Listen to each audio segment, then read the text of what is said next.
Hello, je te souhaite la bienvenue sur Tremplin, le podcast pour prendre de la hauteur sur ton business. Toi qui es entrepreneur ou dirigeant d'entreprise, je te partage ici des clés pour structurer et optimiser ton marketing ou ta communication, mais pas que. Sur ce podcast, nous parlons aussi d'entrepreneuriat, de charge mentale, de productivité, bref, plein de conseils pour avancer et se développer sereinement, que ce soit à titre professionnel ou personnel. Ici Karine Vaca, à mon compte depuis presque 15 ans, je dirige l'agence 321 Idecom, spécialisée en événementiel, et en parallèle je suis formatrice chez Comco Academy, qui aide les entrepreneurs à structurer leur marketing communication et leur business en général pour plus de fluidité et moins de stress au quotidien. Alors mets-toi à l'aise et c'est parti!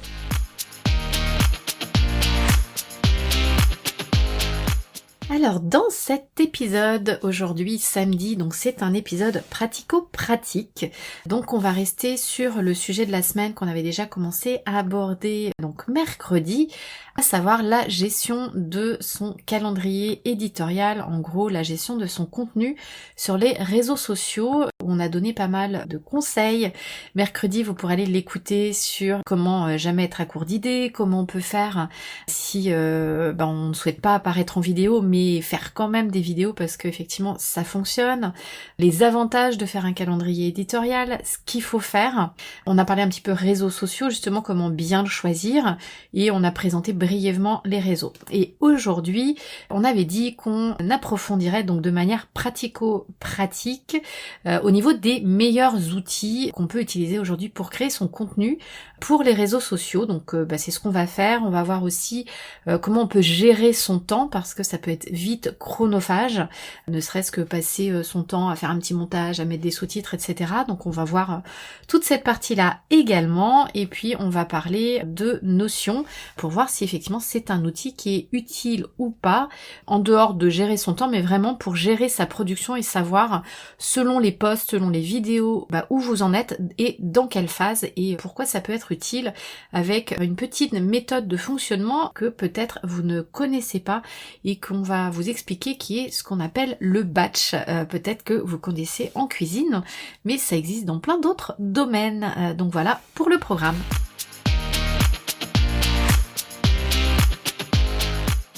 Donc alors souvent notre épisode du samedi est un peu plus rapide, c'est vraiment quelque chose d'ultra pratique. Si vous n'arrivez pas à noter au fur et à mesure toute la liste des outils que je vous donne dans cet épisode, n'hésitez pas à aller demander le lien de notre bibliothèque où il y a toutes les fiches avec tous les récaps de tous nos épisodes. Donc systématiquement il y a un support, donc n'hésitez pas à demander une fois l'accès. Vous allez recevoir en fait un petit code grâce à votre adresse email et vous accéderez en fait à un cours en ligne du coup, et systématiquement à chaque épisode on met sur cette grande bibliothèque la fiche de l'épisode. Donc dans celui d'aujourd'hui vous allez avoir justement la liste, tout ce qui va être sur gérer son temps, sur Notion, etc. On vous fait un gros récapitulatif et du coup vous aurez le nom exact de tous les outils. Donc dans cette première partie, je vais vous donner en fait une liste des meilleurs outils pour créer du contenu pour vos réseaux sociaux. Donc c'est absolument pas une liste exhaustive, mais c'est les outils que nous on utilise et qui sont relativement simples à utiliser. Donc le premier déjà, c'est un outil de conception graphique pour créer vos images, qui est Canva. Je pense qu'on ne présente plus, vous êtes de plus en plus nombreux à l'utiliser. Il existe en version gratuite, donc vous pouvez l'utiliser et déjà faire pas mal de choses en version gratuite. La version payante vous offre beaucoup plus de possibilités dans vos créations, et surtout, de mémoire, je crois que l'abonnement est à 30 et quelques euros si ça n'a pas changé. Donc ça va pas être quelque chose à 400-500 euros, donc ça reste quelque chose de relativement abordable et ça va vous ouvrir des tonnes d'options. Vous pourrez aussi faire une connexion avec vos réseaux sociaux, et si vous voulez directement créer vos parutions depuis Canva et les poster sur certains réseaux. Je crois pas qu'il y ait la connexion sur tout, faudrait regarder, mais en tous les cas du coup c'est un outil qui est relativement pratique, il y a beaucoup d'options, et surtout donc non seulement vous pouvez créer vos images à partir de modèles, rechoisir vos typos, vos couleurs, mais vous pouvez également créer vos vidéos à partir de Canva. Donc ça, il y a moins de monde qui savent ça, mais on peut faire des posts images, vous pouvez faire vos réels et vos montages au moins pour la partie vidéo, les sous-titres c'est ailleurs, mais au moins vous pouvez déjà préparer toute cette partie vraiment de créa pure. Et surtout, c'est un outil quand même qui reste assez fluide. Sachez que vous pouvez aussi préparer maintenant des présentations, par exemple si vous avez des présentations clients ou des webinaires, c'est-à-dire des présentations en ligne sur Zoom avec des prospects. Canva aussi a cette fonction un peu PowerPoint et vous pouvez même partager votre écran, faire votre présentation en ligne en écran partagé. Donc c'est un outil qui évolue de plus en plus et du coup toujours vous avez le principe des modèles et c'est plutôt pas mal. Donc ça c'était pour la petite parenthèse. Un deuxième outil qui est très intéressant, donc là pour le coup plutôt vidéo.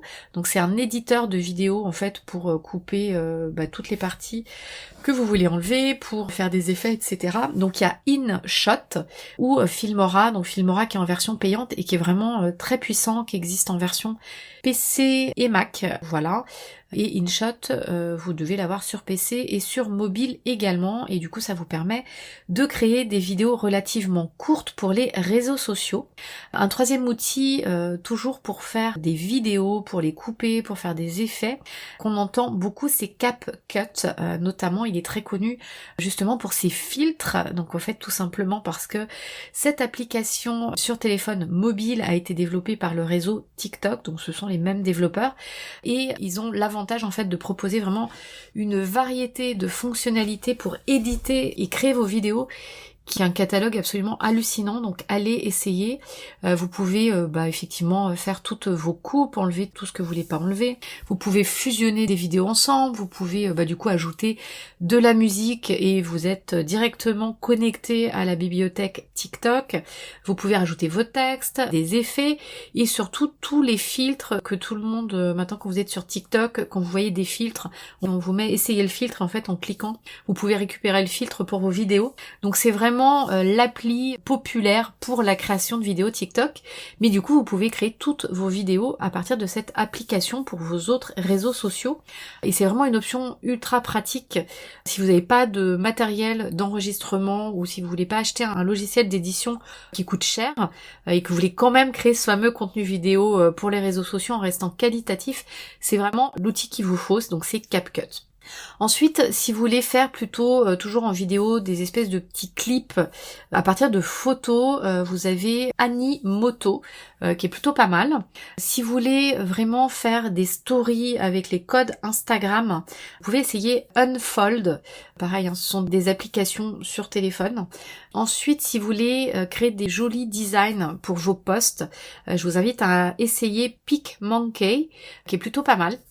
Et ensuite, une fois que vous aurez créé tous ces fameux posts ou ces vidéos, vous aurez besoin d'un outil pour aller planifier, publier vos contenus.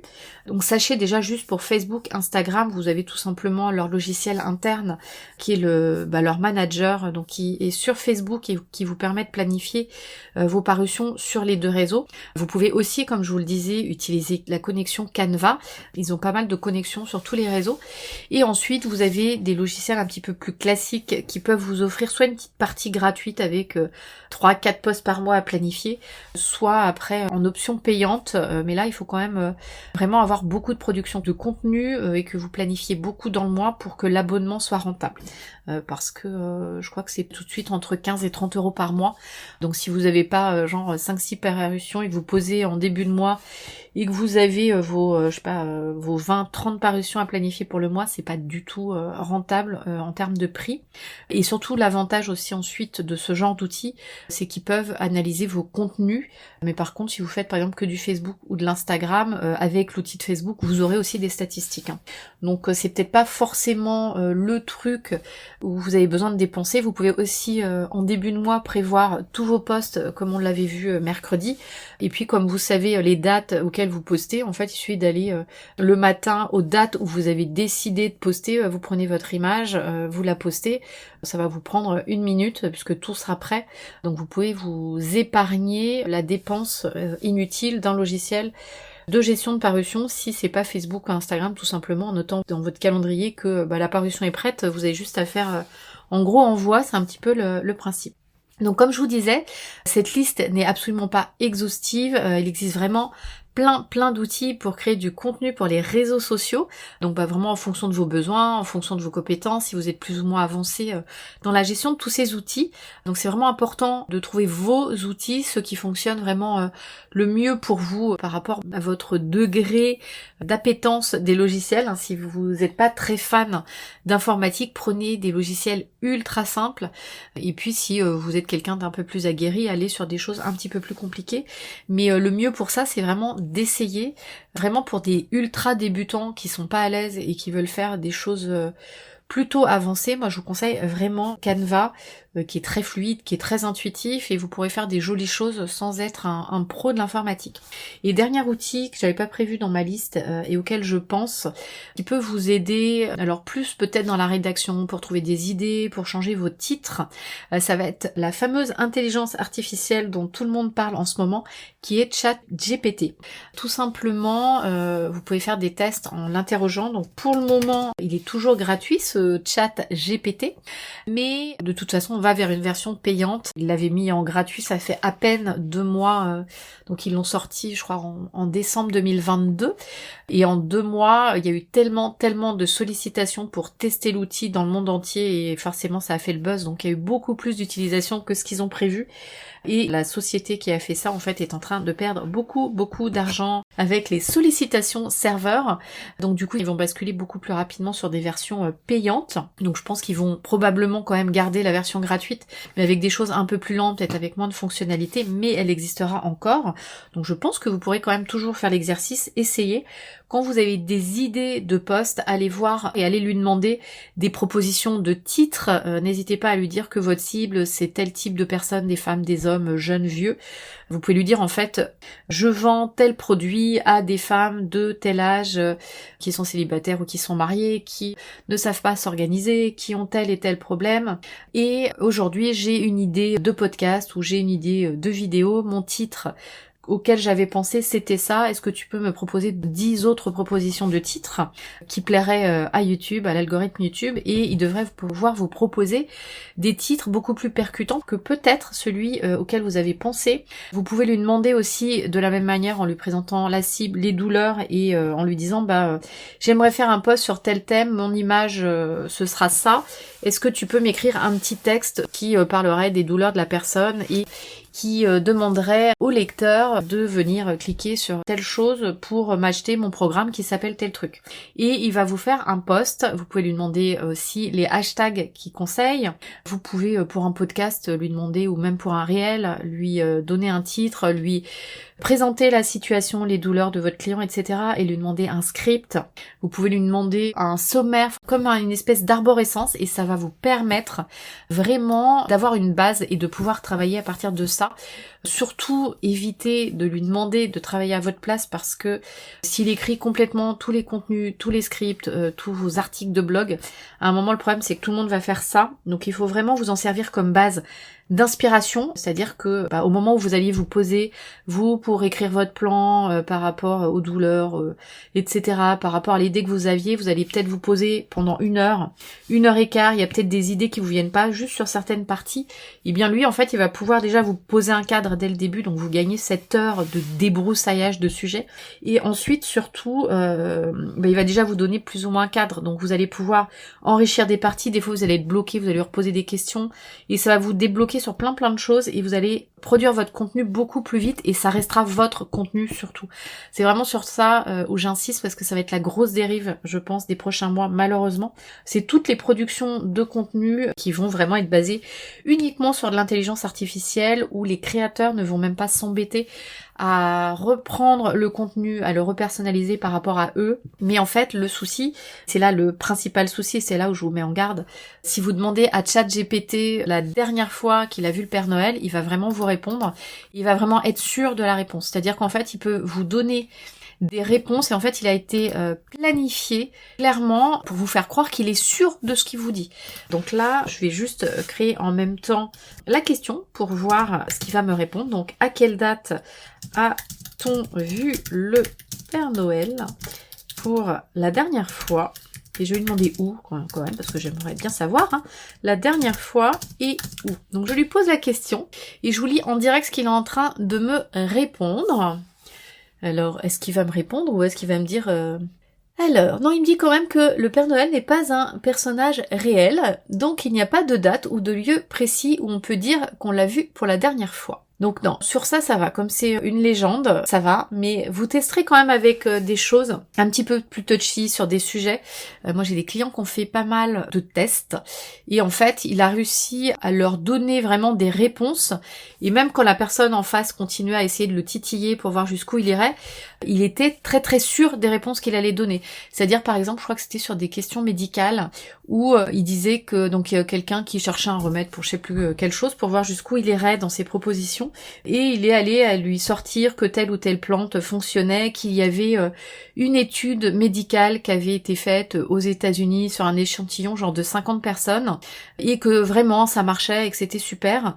Et donc ils ont quand même poussé en lui demandant mais où est-ce qu'on peut trouver les résultats, etc. Et en gros à la fin il a répondu que l'étude était confidentielle et que malheureusement il s'agissait des résultats qui avaient été communiqués sur internet mais qu'on n'avait pas les résultats de l'étude. Donc c'est-à-dire que le rôle de ChatGPT, c'est vraiment d'aller faire des récapitulatifs et il va fusionner plein de données qu'il trouve sur internet. Donc sa source principale d'information reste le scannage d'internet.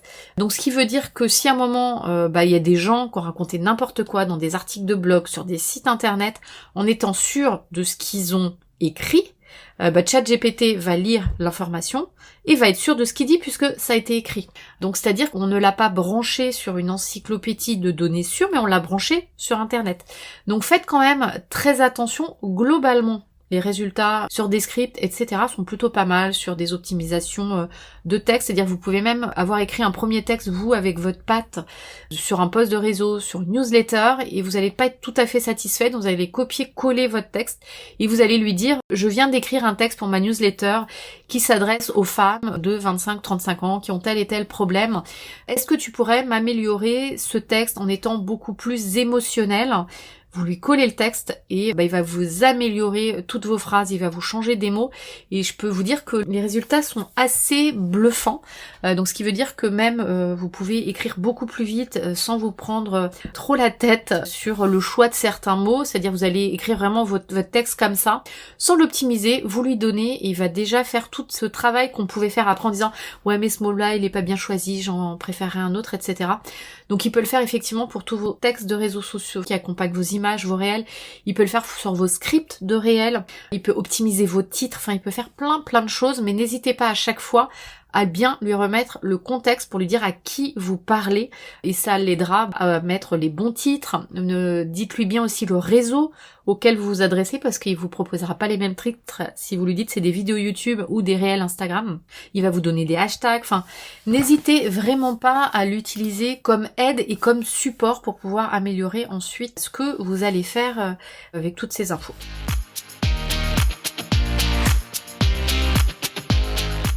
Donc alors dans cette seconde partie, on va plus se focaliser, maintenant que vous avez les bons outils, sur comment arriver à gérer son temps quand on fait son calendrier éditorial, quand on fabrique son contenu. Parce que le souci, au-delà d'avoir un outil après qui va vous gérer vos phases de production, donc ça je vous expliquerai ça juste après, il faut vraiment arriver à gérer son temps. Parce que vous verrez que, enfin vous avez déjà même dû le voir, vous allez faire une image, vous allez perdre 30 minutes, vous allez aller écrire votre petit texte qui va avec, allez hop c'est 15 minutes, vous faites une vidéo, le temps d'écrire le petit texte, de faire la vidéo, et puis de la recommencer une fois, 2 fois, 3 fois, à nouveau de réécrire son texte.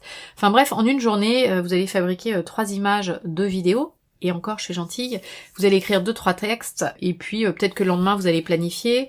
Enfin du coup ça peut être très long et très vite chronophage.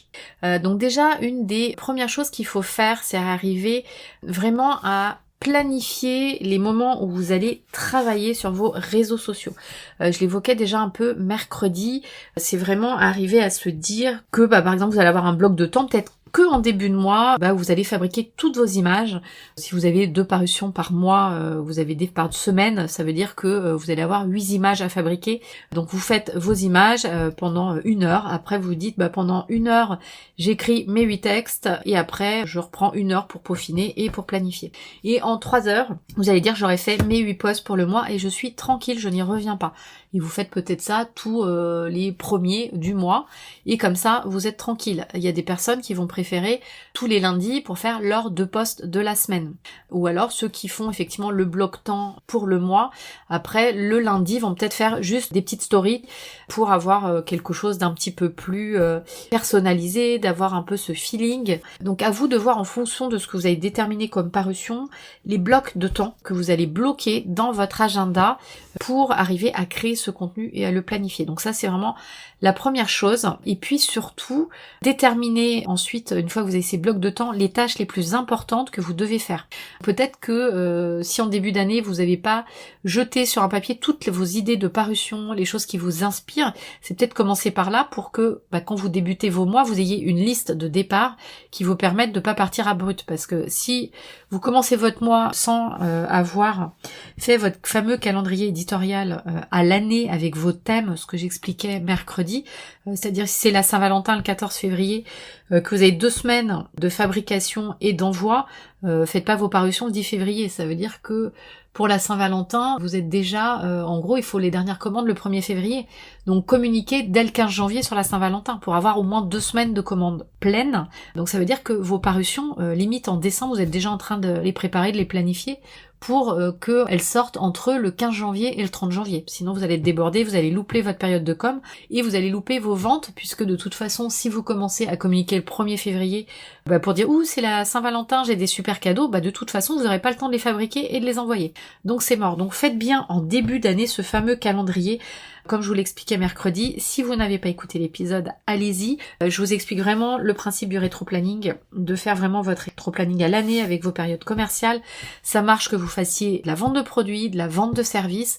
Je vous explique aussi comment combler les périodes creuses, comment avoir plus d'idées. Donc allez écouter cet épisode, c'est super important. Donc une fois que vous aurez travaillé tout ça, forcément chaque mois vous saurez exactement ce sur quoi vous devez travailler dans ces fameux blocs de temps que vous allez mettre dans votre agenda. Ensuite, n'hésitez pas à batcher. Donc c'est ce que j'expliquais, j'y reviendrai un petit peu plus peut-être sur la dernière partie de cet épisode. En gros, vous devez connaître le batch cooking qui consiste à cuisiner alors officiellement 2 heures par week-end pour préparer tous les repas de votre semaine. Généralement quand vous testez, vous êtes quand même plus sur 4-5 heures. S'il y a des gens qui arrivent à tenir en 2 heures, je veux bien vos secrets, n'hésitez pas à commenter, ça m'intéresse. Mais en tout cas le principe du batch cooking c'est ça, vous bloquez une grosse période, donc un bloc de temps le samedi ou le dimanche et vous faites vos repas pour toute la semaine, ce qui fait qu'en gros toute la semaine vous faites du réchauffage et c'est tout, puisque tout a été préparé en amont. Et du coup c'est ce qu'ils disent que si vous passez 4 heures le week-end, du coup vous avez qu'une fois la vaisselle à faire, puisque vous utilisez souvent les mêmes bases de recettes, les mêmes casseroles, donc du coup vous ferez la vaisselle qu'une fois, vos fours, s'il y a 4 plats différents, vous allez peut-être le faire fonctionner qu'une fois au lieu de 4. Donc le but en fait c'est vraiment d'optimiser vos ressources, c'est ça le batch cooking. Et du coup quand vous arrivez le lundi soir, vous prenez votre plat, vous le réchauffez au micro-ondes, ou alors c'était une salade et c'est froid, du coup vous n'avez pas de vaisselle ou très très peu. Donc c'est vraiment le principe du batch cooking. Pourquoi je vous explique le détail de ces histoires de ressources? Parce qu'en fait c'est le même principe pour les réseaux sociaux. Et le but en fait c'est pareil d'optimiser ces ressources. Donc par exemple quand vous réservez vos blocs de temps, vous pouvez batcher, c'est-à-dire vous allez vous rendre compte que quand vous faites par exemple, je vais pas passer sur les vidéos mais là sur les posts images, vous allez faire toujours les mêmes choses.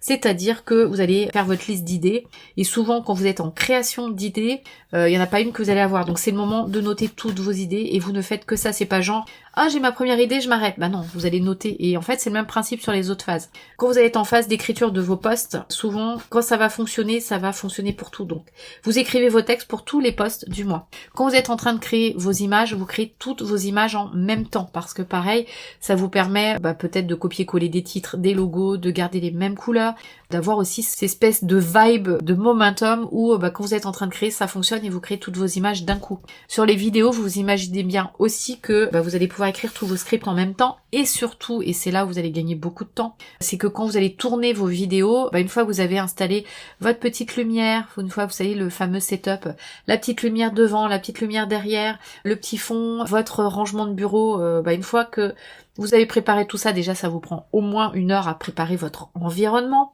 le temps de vous motiver à faire des vidéos. Donc du coup, vous n'allez pas tourner une vidéo, c'est juste ridicule. Donc si vous en avez 4 ou 5 à tourner d'un coup, et bien au moins vous rentabilisez tout ce temps de préparation avant. Donc ça veut dire que vous allez batcher vos vidéos, c'est-à-dire enregistrer vos 4-5 vidéos à la queue, donc des petits réels d'1-2 minutes. Si vous faites effectivement des transitions, vous changez de tenue, ça peut être plus long, mais peut-être qu'en 2 heures, vous allez tourner 4-5 réels. Donc c'est beaucoup mieux que d'aller tourner un réel tous les jours, c'est-à-dire qu'en 2 heures vous allez tourner 5 réels, vous en faites un par jour, ça va vous prendre 5 heures. Donc 2 heures contre 5 heures, je vous laisse imaginer à la fin de l'année le nombre d'heures que vous allez économiser. Et pareil en montage, du coup ça veut dire que quand vous faites votre réel, vous allez être habitué là, le logiciel, hop vous faites le premier, le deuxième ça va être beaucoup plus fluide, le troisième aussi, hop vous avez tous vos réels de montée, vous allez faire vos sous-titres pareil, vous allez les batcher ensemble quand vous allez être sur ça. Donc le principe c'est en fait un peu comme le travail, en fait le batching c'est un peu comme le travail à la chaîne à l'époque où ils avaient remarqué que quelqu'un qui faisait la même tâche répétitive, c'était vachement plus productif que de faire la phase A, B, C, D. Une personne qui est que sur B, ça va beaucoup plus vite. Donc du coup c'est vraiment le but, c'est vraiment de partager tout ça et c'est pour ça que la dernière partie on va parler de notions, c'est ça qui va vous aider vraiment à batcher plein de choses en fonction de la phase où vous en êtes sur vos productions.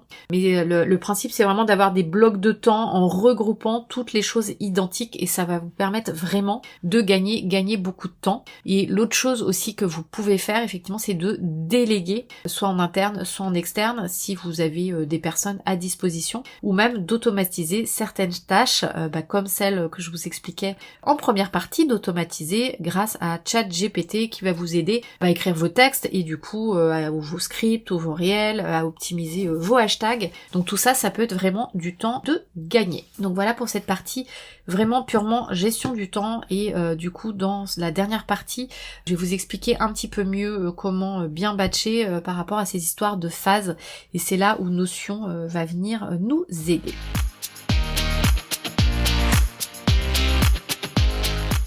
Alors, donc nous voilà dans cette dernière partie où maintenant que vous connaissez les outils, que vous avez compris un peu ces systèmes de blocs de temps, de batching pour bien gérer votre temps, économiser du temps, être productif, on va passer maintenant à comment organiser un peu toutes ces phases que vous allez me dire, oui mais si je commence à préparer 10-15 contenus éditoriaux pour mon mois entre mes réels, mes vidéos YouTube, mes carousels, mes posts classiques, Karine t'es bien mignonne mais je vois pas comment je vais savoir que sur mes carousels j'en suis sur la création de mes photos alors que sur mes réels j'en suis à mon sous-titre, etc. etc. Donc c'est là que ce magnifique et très puissant outil qu'est Notion intervient, puisque alors si vous ne connaissez pas, donc Notion c'est vraiment un outil à la base de gestion de notes, mais surtout de gestion de tâches, et il a cette puissance parce qu'il se base sur les bases de données. Donc ce qui veut dire que le principe des bases de données, si vous connaissez pas, c'est que vous pouvez faire une énorme base de données où chaque ligne représente une idée de poste. Donc au tout début vous allez créer des idées de poste. Peut-être que vous validerez jamais, mais ça restera au stade d'idée, mais c'est pas grave. Et vous allez faire évoluer tout ça au fur et à mesure. C'est-à-dire qu'à un moment, en début d'année, vous jetez toutes vos idées. Ensuite, vous allez reprendre votre planning, vous allez dire, tiens, ça c'est vachement bien pour la Saint-Valentin. Tiens, ça je le prends pour Noël. Donc vous allez reprendre. Vous allez un petit peu affecter des idées à certaines périodes. Donc ça c'est plutôt pas mal, mais c'est pas pour ça que vos idées sont validées. Une fois qu'elles sont validées avec des dates, vous allez pouvoir les passer en production. Et après, c'est à vous de déterminer par rapport à vos blocs de temps, quelles sont les phases de production que vous allez avoir. Est-ce que vous allez créer une phase création d'images, création de texte, planification, qui est la plus simple, et du coup terminée, ce qui veut dire qu'elle est planifiée, vous n'en parlez plus, elle est publiée. Ce qui est le plus simple quand on débute, honnêtement, sur la partie post-image, et puis après, effectivement, sur la partie vidéo, vous pouvez garder la même chose. Vous aurez juste en plus, en fait, la préparation de la vidéo, qui peut prendre un peu du temps, puisque vous avez la partie script à écrire, la partie tournage, et du coup, tout ce qui va être sous-titres, avant vraiment d'avoir une vidéo finalisée. Donc à vous de voir, selon les blocs de temps que vous allez faire, ce que vous voulez. Donc ça peut peut-être être tout simplement avoir un batch de post-production vidéo. En fait, la post-production, c'est une fois que vous avez tourné votre vidéo. Donc vous pourrez peut-être avoir des phases de tournage vidéo et de post-production vidéo. Comme ça, c'est ce qui est le plus simple. Et dans la post-production, vous allez mettre tout ce qui va être le montage, c'est-à-dire couper les blancs, mettre vos effets, les sous-titres. Et en fait, tant que votre vidéo est pas prête à être publiée, elle est toujours en post-production. Et comme ça, vous gardez toujours votre écriture de texte comme sur vos posts, vos carousels. Et sauf que à la place de créer une image, c'est créer une vidéo. Et dans créer une vidéo, vous avez l'enregistrement de la vidéo et la post-production. Donc j'espère que c'est un petit peu plus clair sur ça. Et puis après, vous avez toujours la même chose au niveau de création de texte et de planification. Et donc du coup, une fois que vous avez un peu ces phases en tête, donc l'avantage donc sur Notion, donc vous allez créer cette immense base de données. Donc pour créer toutes ces idées de contenu, chaque ligne égale une idée de contenu. Donc vous pouvez dans les colonnes inclure plein d'informations, donc comme le sujet, le format sur lequel vous voulez décliner cette idée. Est-ce que ça va être, vous voyez bien, juste un post image et en commentaire, vous pouvez créer une colonne commentaire si vous voulez aller ultra loin. Dès le moment où vous notez votre idée, ça peut être, ouais, je vois bien telle image sur tel fond avec telle phrase impactante, parce que vous voulez pas oublier l'idée. Donc la forme, donc ce que je vous disais, si c'est juste une image, si c'est un carrousel, si ça va être une vidéo. Après, vous pouvez aussi aller mettre d'autres types de contenu, ça peut être un article de blog, ça peut être une idée de podcast, de vidéo YouTube et pas un réel. Quand je disais vidéo, je pensais au réel. Vous pouvez créer la date de publication, vous n'êtes pas obligé de la mettre au moment où vous créez votre idée, mais elle va être utile après. Et au fur et à mesure, en fait, cette grande base de données, en fait, cette ligne pour une idée, en fait, elle va s'enrichir au fur et à mesure que cette idée va être validée. Vous allez créer les images, vous allez créer le post jusqu'à sa publication où vous n'allez plus en entendre parler, en fait.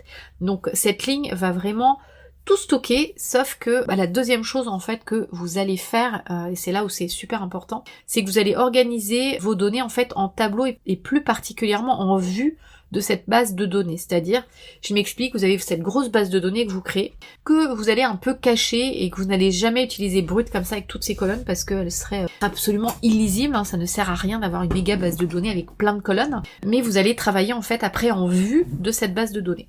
Donc en fait, vous allez créer plusieurs vues, donc déjà une vue que vous allez filtrer sur idée de contenu, ce qui fait que là, dès le moment où vous allez créer une idée, en fait, ça va venir se mettre dans la partie idée. Vous pouvez avoir une deuxième vue liée qui va être les parutions validées, c'est-à-dire que quand vous êtes dans idée, vous allez faire oui, je valide, comme ça c'est les prochaines sur lesquelles je vais travailler. Donc votre prochaine vue, c'est un tableau qui est en vue idée validée à produire en fait, et c'est là vous allez pouvoir dire ok, allez hop, ma prochaine phase, toutes ces images là, ouais, hop, je crée mes images. La prochaine séance, donc vous allez changer le statut, image créée, donc au début elles sont à image à créer. Une fois que votre image est créée, logiquement ça va être texte à créer, donc elle va passer dans la phase d'après, donc vous pouvez créer une autre base vue de votre base de données qui va être texte à créer, donc forcément dès le moment où vous avez créé votre image et que vous changez de statut, hop, votre post il va aller dans la vue qui suit. Une fois que vous avez écrit votre texte, logiquement vous pouvez planifier, donc vous pouvez mettre parution à planifier, et hop, ça va passer dans la vue d'après qui sera parution prête à publier. Hop, et du coup, en fait, au fur et à mesure, vous saurez exactement où vos posts en sont. Est-ce que vous en êtes en création d'images, en création de texte? Est-ce que vous devez les planifier tout simplement? Et après, vous pouvez même créer une dernière vue qui est mes parutions planifiées. Comme ça, hop, elle passe en dernier et vous gardez un peu un historique de tout ce qui a été planifié. Donc du coup, c'est à ça que va servir toutes ces vues et vous pourrez savoir en permanence où vous en êtes de vos productions, ce qui fait que quand vous mettez à votre séance de travail par exemple, tiens là c'est bon, je vais tourner mes vidéos, mes réels, en fait dans mon contenu à créer, vidéo à créer, vous allez avoir vos 5 réels et ça va être beaucoup plus simple de se dire ah ouais mais attends, cette idée là, non j'ai pas créé le script, celui-là faut que je fasse la vidéo, ah ouais mais du coup je l'ai créé quand? Ah zut, en fait c'était l'autre script que j'aurais dû créer parce que c'est pas la bonne. Donc là vous savez exactement tout, vous avez vos dates et du coup c'est beaucoup plus fluide et ça maximise vraiment votre productivité. Ensuite, l'avantage d'avoir Notion, c'est que vous pouvez vraiment planifier et gérer les tâches qui sont liées à la création de contenu. Donc par exemple, quand vous êtes à la vue, je dois créer mon texte par exemple, en fait vous pouvez ouvrir votre ligne et en fait dedans, vous allez pouvoir en fait créer des espèces de templates, de modèles par type de contenu que vous allez créer. Par exemple, si c'est des carousels, vous savez par exemple qu'il faut créer plusieurs images. Vous pouvez mettre votre lien Canva de votre template par exemple dans cette fiche. Vous pouvez dire titre, tac tac tac, vous laissez de la place pour pas oublier de créer votre titre. Dessous, ça va être template, créer mes idées pour mes images, hop, comme ça vous n'aurez plus qu'à remplir. En dessous, vous pouvez créer un gros titre qui sera tout le temps là, mon texte pour ma parution. Et puis vous pourrez, c'est ce que je sais, hein, mettez vos liens Canva, vos hashtags si c'est toujours les mêmes. Et du coup, à cette étape-là, en fait, vous êtes sûr de jamais louper quelque chose, que dans la fiche, en fait, vous avez déjà tout. Vous utilisez donc les modèles de la base de données Notion et vous pouvez créer donc un modèle pour vos carousels, pour vos posts images. Donc vous allez me dire, bon, ça peut être les mêmes, ok.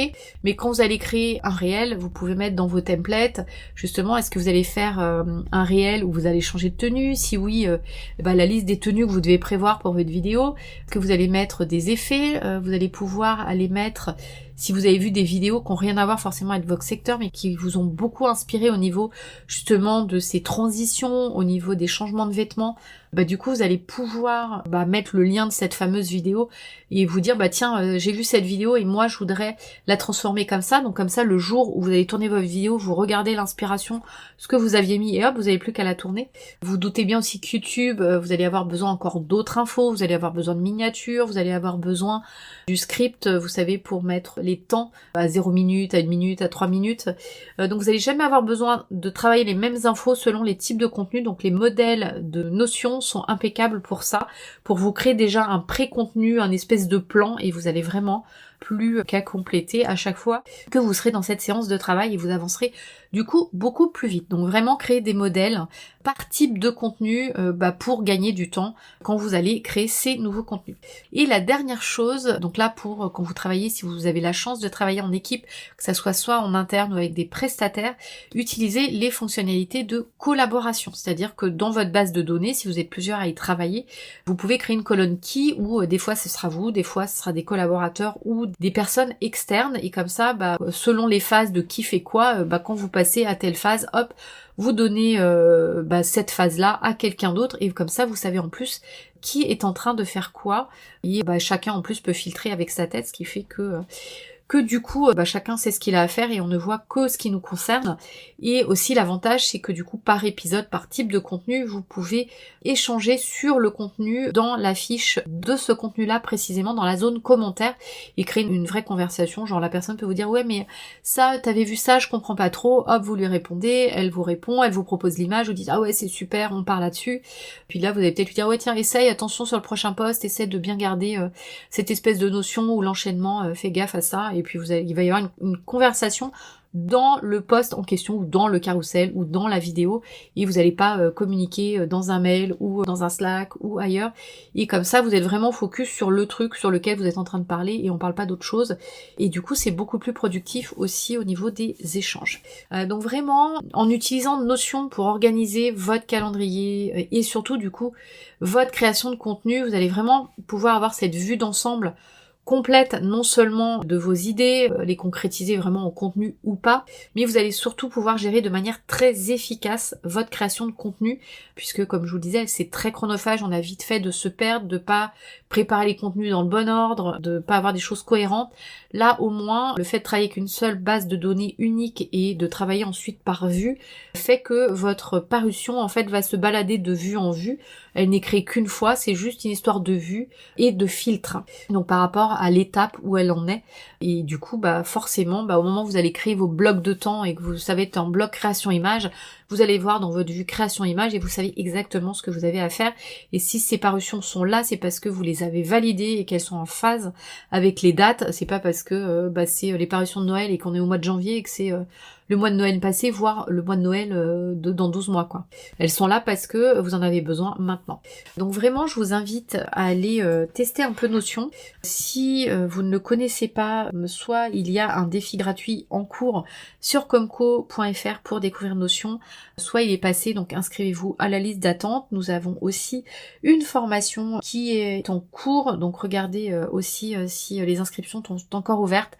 Elles se réouvrent régulièrement, donc comco.fr, où du coup dans la formation on balaye vraiment toutes les notions de base pour créer des pages, pour créer des bases de données, pour manipuler les filtres, ce qu'on peut avoir l'impression que c'est assez simple, mais manipuler des bases de données, ça demande vraiment une certaine logique, et si on vous l'a jamais expliqué, Ça peut être compliqué à utiliser, donc une fois qu'on vous explique un fonctionnement de base de données, comment manipuler les colonnes, les lignes, les filtres, les modèles, vous verrez c'est relativement simple, mais il faut juste qu'on vous l'explique, qu'on se pose. Donc n'hésitez pas à aller voir nos formations, à nous poser des questions, on est là pour vous répondre et puis on vous souhaite plein de bonnes choses sur votre calendrier éditorial.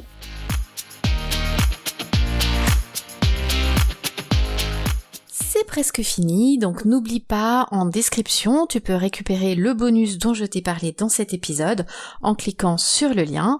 Et si tu as des questions ou des sujets à nous soumettre, car tu éprouves des difficultés ou tu aimerais bien qu'on en parle, c'est également en description que cela se passe. Et voilà, c'est fini pour aujourd'hui, j'espère que ça t'a plu. Si le concept de notre podcast te plaît, n'hésite pas à laisser 5 étoiles ou un commentaire sur ta plateforme d'écoute, ça aide vraiment le podcast à se faire connaître, ça aide aussi encore plus d'entrepreneurs comme toi et au passage, ça nous encourage aussi à continuer. Merci beaucoup de m'avoir écouté jusqu'au bout et je te dis à très vite pour un prochain épisode. Allez, bye bye tout le monde.